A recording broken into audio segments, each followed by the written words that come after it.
Anda kembali di berita utama bersama saya, Sri Gunawan. Perang Amerika Serikat Israel melawan Iran telah memasuki pekan kelima dan belum ada tanda-tanda mereda. Di awal ketegangan Februari lalu, Trump menyatakan perang diperkirakan berlangsung 4 hingga 6 minggu. Eskalasi perang memuncak pada pekan keempat ditandai ancaman terhadap infrastruktur vital dan pertempuran intensif di perbatasan Lebanon-Israel. Kini, Amerika Serikat sesumbar telah melumpuhkan kekuatan militer Iran melalui operasi Epic Fury, meski kenyataannya Iran terus melawan. Di tengah klaim kemenangan Amerika Serikat atas Iran, Presiden Donald Trump menyatakan perang dengan Iran segera berakhir tanpa harus ada negosiasi apapun. Trump sesumbar misi utama untuk memastikan Iran tak punya senjata nuklir telah tercapai. Trump mengumumkan akan menarik pasukan dari Iran dalam 2 hingga 3 minggu ke depan.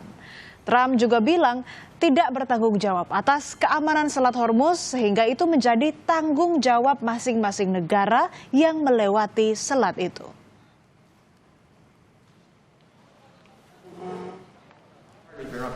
The U.S. will be gone or done with the war. I think with 2 or 3 weeks. Not 3 weeks. If it is We'll 3 leave weeks, because then it there's will no be reason for us to do this. Look, problem with the Strait, a guy can take a mine, drop it in the water, and say, "Oh, it's unsafe." It's not like you're taking out an army or you're taking out a country or they can drop it, or you can take a machine gun from the shore and shoot a few bullets at a ship, or maybe an over-the-shoulder missile, small missiles. That's not for us. That'll be for France. That'll be for whoever's using the Strait. But I think when we leave, probably that's all cleared up. Today I heard tremendous numbers of ships were sailing through. Pernyataan Trump soal segera mengakhiri perang seakan menjawab desakan masyarakat Amerika Serikat yang mulai gerah dengan dampak perang. Gelombang unjuk rasa besar-besaran dengan slogan No Kings berlangsung di Amerika Serikat. Di Los Angeles, unjuk rasa sempat ricuh. Polisi menembakkan gas air mata dan granat asap ke arah massa. Unjuk rasa digelar untuk memprotes kebijakan Trump yang dinilai kontroversial, termasuk soal perang terhadap Iran.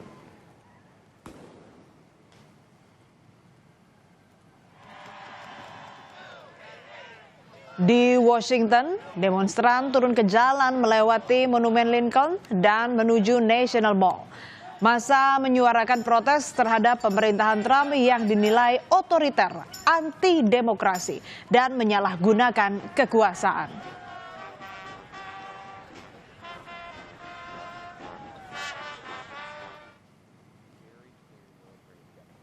Di tengah gelombang protes terhadap dirinya, Trump juga mengklaim Iran sedang dihancurkan lebih cepat.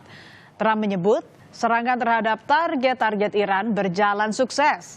Trump juga mengklaim Iran ingin membuat kesepakatan, namun pernyataan itu dibantah tegas oleh Menteri Luar Negeri Iran Abbas Araghchi yang bilang tak ada rencana negosiasi dengan Amerika Serikat.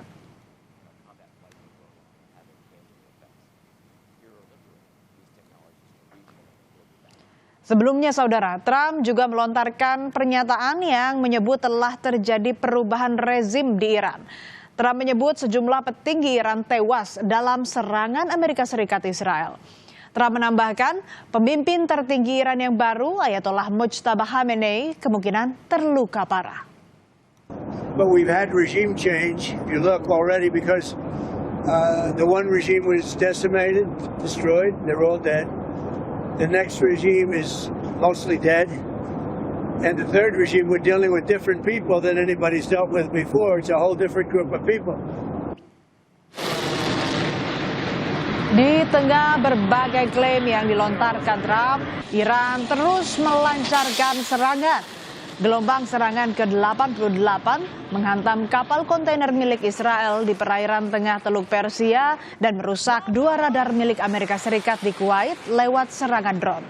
Rudal Iran juga menyasar kilang minyak terbesar Israel di Haifa. Sebagian kilang minyak Bazan terbakar dengan kepulan asap membumbung tinggi.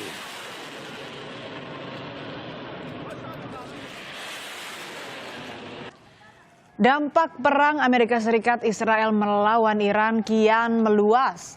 Jaringan kelompok pendukung Iran yang dikenal sebagai poros perlawanan, yakni Hizbullah di Lebanon dan Houthi di Yaman, bergerak membantu Iran.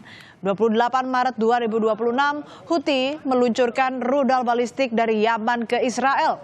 Kelompok Houthi menyebut serangan menargetkan situs militer Israel. Juru bicara militer kelompok Houthi, Brigadir Jenderal Yahya Sari, menyatakan serangan terus berlanjut hingga agresi dihentikan di seluruh front perlawanan di Iran, Lebanon, Irak, dan Palestina.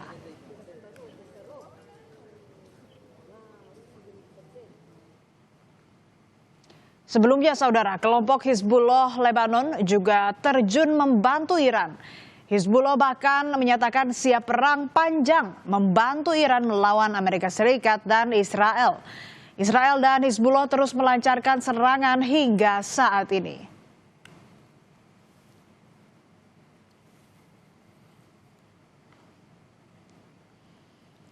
Eskalasi perang pertempuran di perbatasan selatan Lebanon Palestina yang diduduki Israel kian memanas, saudara. Tentara Israel terus menjadi korban penyerangan Hizbullah dan mengonfirmasi 4 tentaranya tewas dalam operasi di Lebanon Selatan. Israel kewalahan dengan gempuran Iran dan poros perlawanan Hizbullah dan Houthi.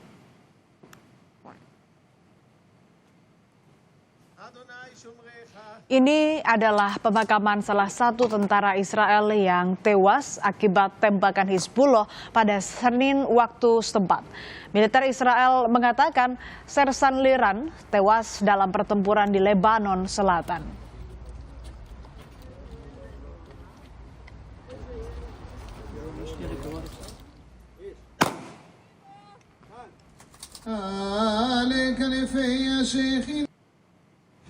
Iran sudah pasang ancang-ancang jika Amerika Serikat melakukan serangan darat. Juru bicara Komando Gabungan, Letnan Kolonel Ibrahim Zolfagari bilang, pasukan Iran siap menghadapi serangan darat Amerika Serikat. Ia menambahkan, serangan Amerika Serikat tidak akan menghasilkan apa-apa. ثابت کرده تنها زبانی که میشناسد زبان زور است. در مقابل تهدیدهای اخیر ترامپ مبنی بر عملیات زمینی یا اشغال هر نقطه‌ای از سرزمین‌های ایران که البته آرزویی بیش نیست اعلام می‌داریم. رزمندگان اسلام مدت هاست در انتظار چنین اقداماتی به سر میبرند تا ثابت نمایند که تجاوز و اشغال نتیجه‌ای جز اسارت تحقیرآمیز. Presiden Amerika Serikat Donald Trump sebelumnya mengancam akan merebut minyak Iran. Trump bilang siap menguasai pusat bahan bakar utama Iran di Pulau Harp.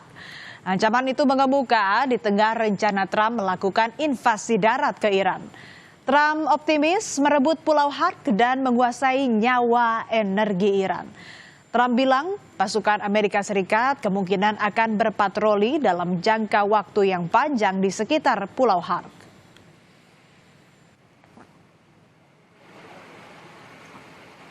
Trump kini dikejar waktu. Di satu sisi, masyarakat Amerika Serikat dan dunia sudah geram dengan perang Timur Tengah yang berdampak pada ketidakpastian ekonomi global.